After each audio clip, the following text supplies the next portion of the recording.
All right, good afternoon, everyone. Welcome to today's event. My name is Josh, and I'm going to be your presenter today. We're here to talk about linking payroll to accounting. This probably may not go the full 20 minutes. Before we get started on our topic, if you've got a single monitor setup, just click the little red arrow to the right sidebar of your control panel there to get that out of the way. If you have questions, please type those into the questions portion of the webinar control panel for me. I'll do my best to keep an eye on those and get those answered for you. Please keep the questions topical, meaning, keep them on the topic about our, sharing or about linking donation or accounting and payroll together. I'm not, because I don't want to answer them, I just may not be equipped to answer it in my data or what have you. If you have questions that are not related to this, either please call technical support at 800-533-5227, or perhaps check our current webinar schedule. The June schedule, I believe, is out there. You may find that there's a webinar that we have on the that's coming up here that may be suited to answer your question more about the question you have. Finally, the webinar is being recorded today. We are going to be putting it out on our website here. So let me kind of quickly open up our browser here, go to churchwindows.com. We go to supporting, go to the support center. All the webinars are recorded and put here on our support center on our website, within a few days after the webinar event. The database continues to grow each and every week or each month. This is just an enormous database of videos and documents out here that's available 24/7. You'll be able to review it later at your leisure. All right. So our topic is taken from our P101, Payroll 101 workbook, taken a couple different sections of that, pages 2 through 3, and then 21 through 23. Talks about the account numbers setup and the linking of payroll to our accounting module. As our page 2 of our P101 kind of points out, though, at the very top, payroll transactions are typically dealt with through what might be considered pretty complicated journal entry transactions, debiting the various expense accounts, crediting the various tax accounts for federal, state, local taxes, what have you. Perhaps some other deductions, liabilities for accounts like our, if we go into our Church Windows module here, liabilities for things like pension contributions or health insurance contributions, what have you. And then finally, a credit to the cash account for the net check amount. This is true whether we're talking about it being, folks being paid by check or by direct deposit. It doesn't matter.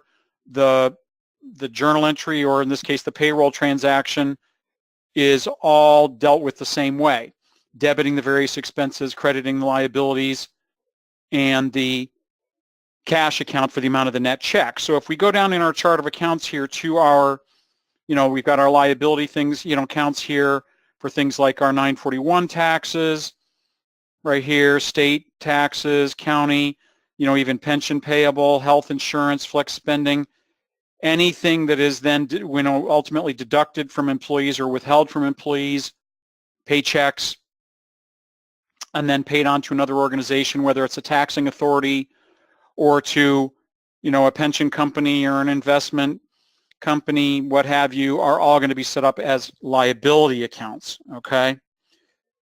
Then when we scroll down even further into, say, let's collapse this down instead, that'll make it easier to get to.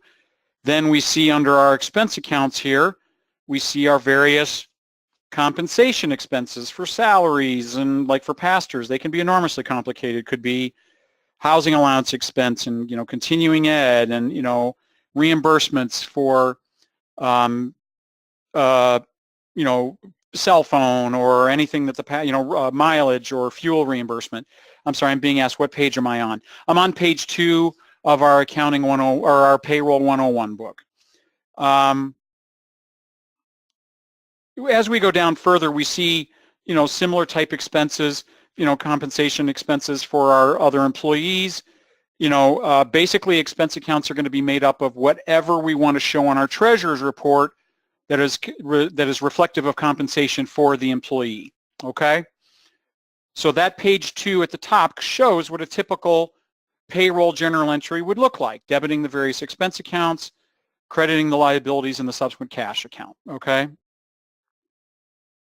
When payroll is calculated and transferred in our payroll module, it is transferred over to our general ledger as its own specific transaction type now called payroll. So if I go to my browse transactions and I clear all of my transaction types and click OK, I do see all of my payroll transactions listed in my general ledger. Okay. All right. So again, to go back down to the bottom of page 2 there where it talks about the expense accounts for salaries and other compensation, that again is example on the screenshot there shows our different expense accounts that we have set up for each one of our employees. In some cases for something like some employees it might just be one expense. In some cases for things like ministers it might have 2 or 3 or 4 or 5 different expense accounts based on what we want to see on our treasurer's report or how detailed we want to see our treasurer's report split out for those, and perhaps for our budget even for those different, expense accounts for compensation. Okay. Then under our, once we have those expense accounts, moving on to page 3 now of our workbook there, we have the liability accounts for deductions and withholdings. We kind of mentioned this. I'm just kind of reiterating it here. Is we've got our various 200 accounts for things like our federal 941 taxes, state, local, pension payable, health insurance, anything that's again deducted from the employee's paychecks to be paid on to another taxing authority or company at some point later. Okay. And then finally, the asset account or the checking account from which then the net check amounts will be, or net pay amounts will be deducted or paid out of, whether that's again in the form of a check or whether you're using the direct deposit function, it all works the same exact way, okay?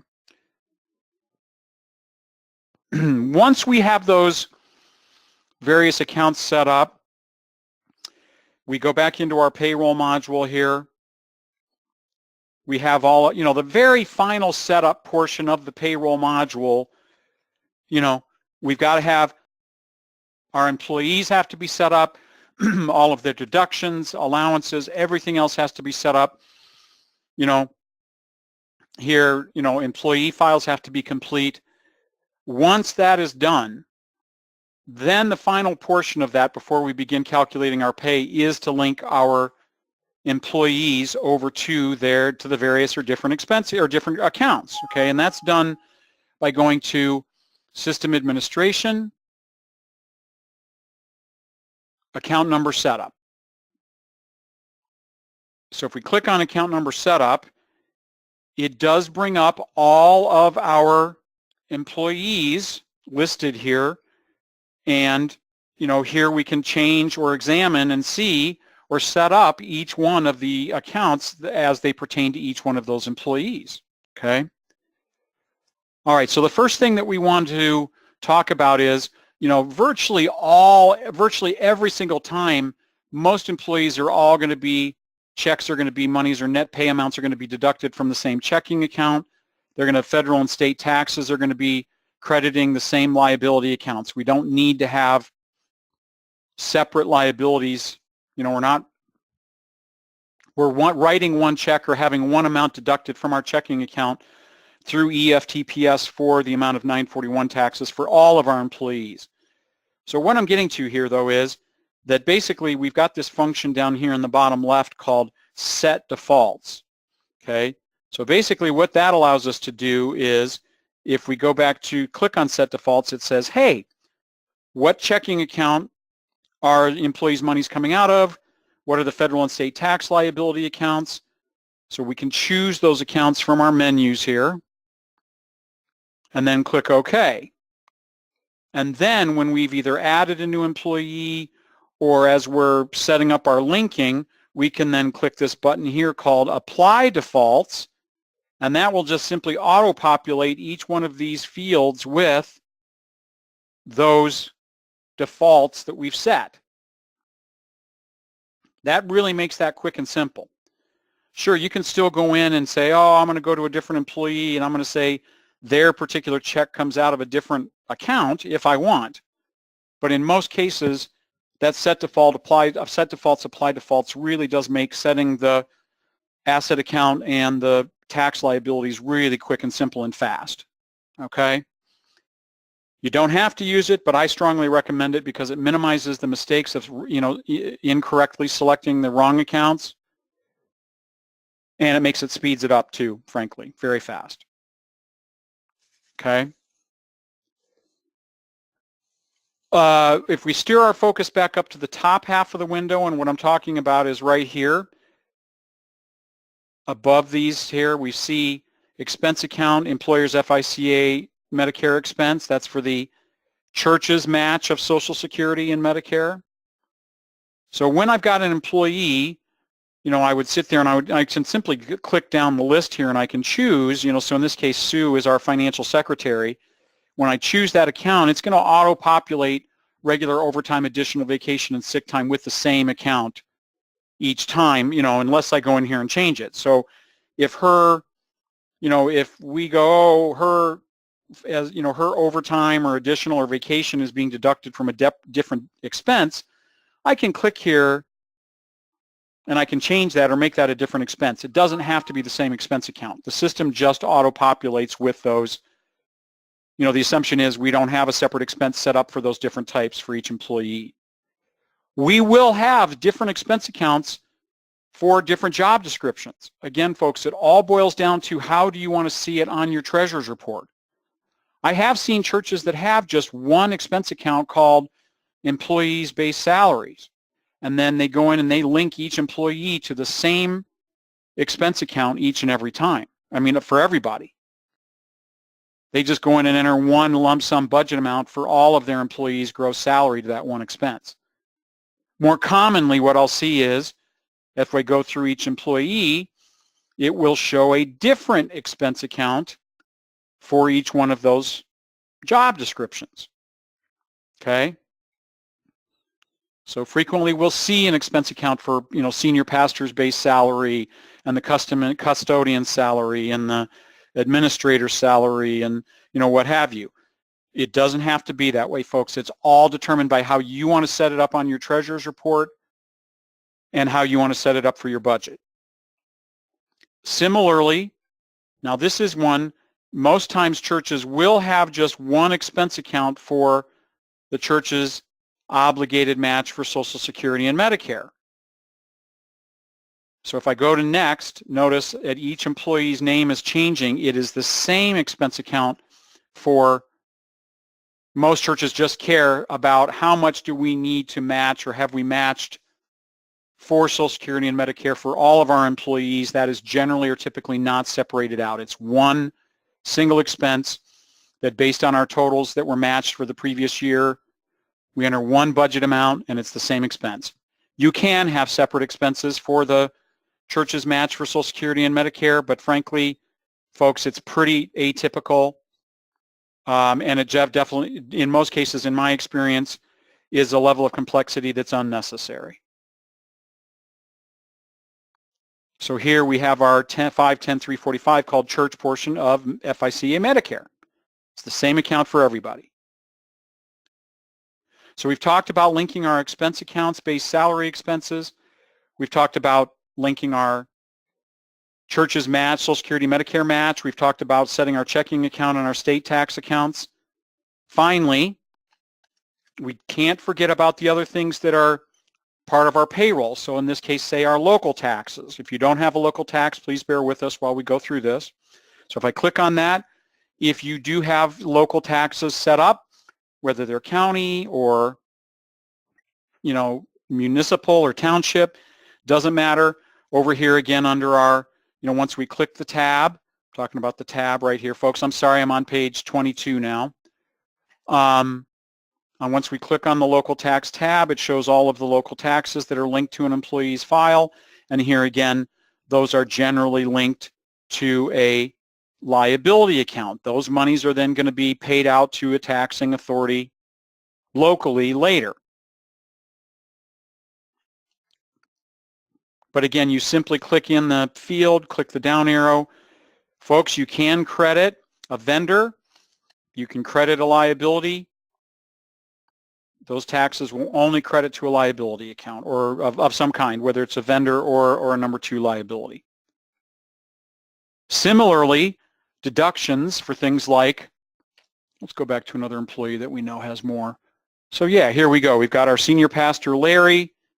He's got a number of deductions, his health insurance and dental insurance, as well as his 403B pension.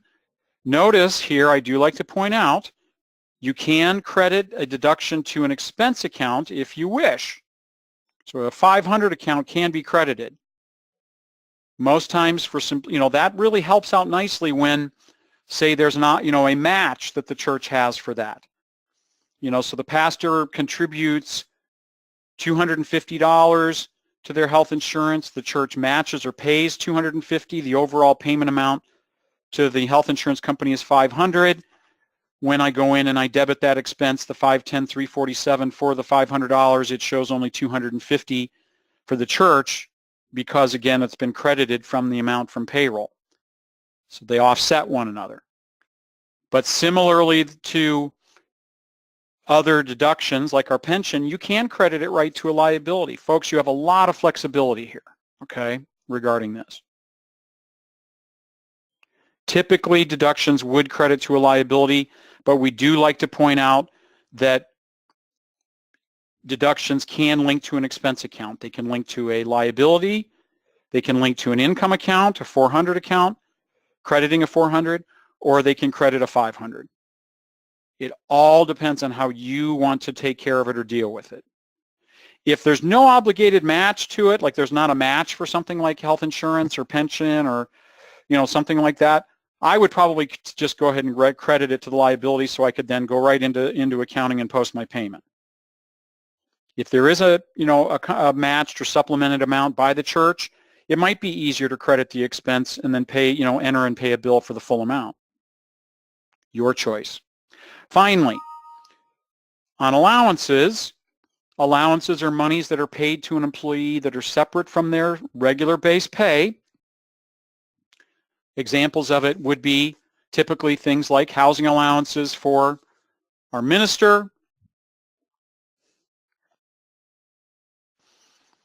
and again, those allowances are typically linked to expense accounts. They can be linked or debited to an income or a liability, but typically for treasurer's report needs and budget needs, we're going to debit those generally to an expense. But simply once you've gone in here, linked it, you click apply, you go to the next employee, you can link them in the exact same way and then only click apply and OK when you're finished. Once those are set up, folks, you're ready to calculate your payroll and transfer those monies right into the general ledger and accounting seamlessly. It really makes the process of getting the payroll into your books to affect your accounts really effortless. All right, so we've gone our 20 minutes. I'm finished with what I'm discussing here. Let me see. I don't see any questions in the questions portion of the webinar. If you have those, please go ahead and enter those for me now. I'll give folks a few seconds here or 30 seconds to type something in if you've got those.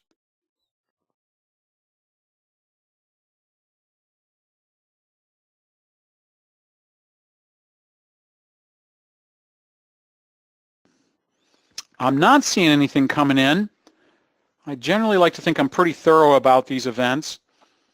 Again, don't forget that I think we've got one out there on the website already about this same topic. We're just trying to keep up with our versions on this. But today's event will be out on our website here sometime in the next few days.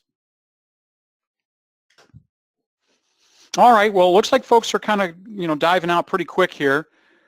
I'm not seeing anything coming in. If you have questions, please give us a holler, 800-533-5227. But I'll go ahead and end the webinar for everybody. We hope it's been helpful. Please check out the free webinars, webinars page on our website now for the list of June events. You'll be getting an email about that soon, and we'll look forward to hearing from you if you have any further questions. All right. Thank you all. Bye-bye.